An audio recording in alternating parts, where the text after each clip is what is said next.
एक बार की बात है, एक मूर्तिकार जिसने हाल ही में मूर्तियां बनाना सीखा था, अकेले जंगल से गुजर रहा था। जंगल में उसे एक बड़ा सा पत्थर दिखाई दिया। उसने सोचा, क्यों न मैं इस पत्थर से भगवान की एक खूबसूरत मूर्ति बनाऊं। वह मूर्तिकार, जिसे अभी अभी मूर्ति बनाने का शौक लगा था, हमेशा अच्छे और बड़े पत्थर देखकर उत्साहित हो जाता था। उसने अपने बैग से छेनी और हथौड़ी निकाली और पत्थर के पास बैठकर मूर्ति बनाने लगा। जैसे ही उसने पत्थर पर पहली चोट मारी, पत्थर से आवाज आई, मुझे दर्द हो रहा है।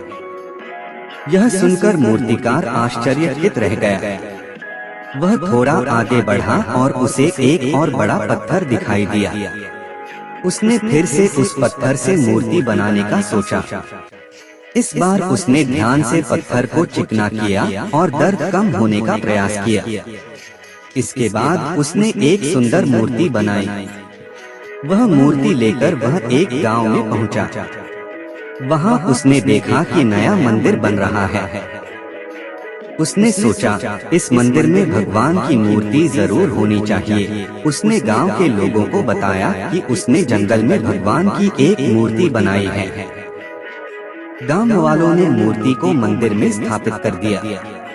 कुछ दिनों बाद मंदिर में नारियल फोड़ने के लिए एक बड़े पत्थर की आवश्यकता पड़ी। गांव वालों ने जंगल से एक बड़ा पत्थर लाकर मंदिर में रख दिया। एक रात मूर्ति और पत्थर आपस में बात कर रहे थे। पत्थर ने मूर्ति से कहा, तुम कितनी खुश हो। लोग तुम्हारी पूजा करते हैं, फूल चढ़ाते हैं और मुझे हर दिन नारियल फोड़ने के लिए चोट सहनी पड़ती है। मूर्ति मुस्कुराई और बोली, तुम सच कह रहे हो। लेकिन याद करो, उस दिन जब मूर्तिकार ने तुम पर चोट मारी थी, तुमने दर्द से कराहते हुए उसे मना कर दिया। लेकिन मैंने वह सब सहन किया। इसलिए आज मैं यहाँ भगवान के रूप में पूजी जाती हूँ और तुम्हें नारियल फोड़ने के लिए रखा गया है। यह सुनकर पत्थर चुप हो गया। शिक्षा, जीवन में महानता पाने के लिए संघर्ष सहना पड़ता है। बिना संघर्ष और दर्द के सफलता नहीं मिलती।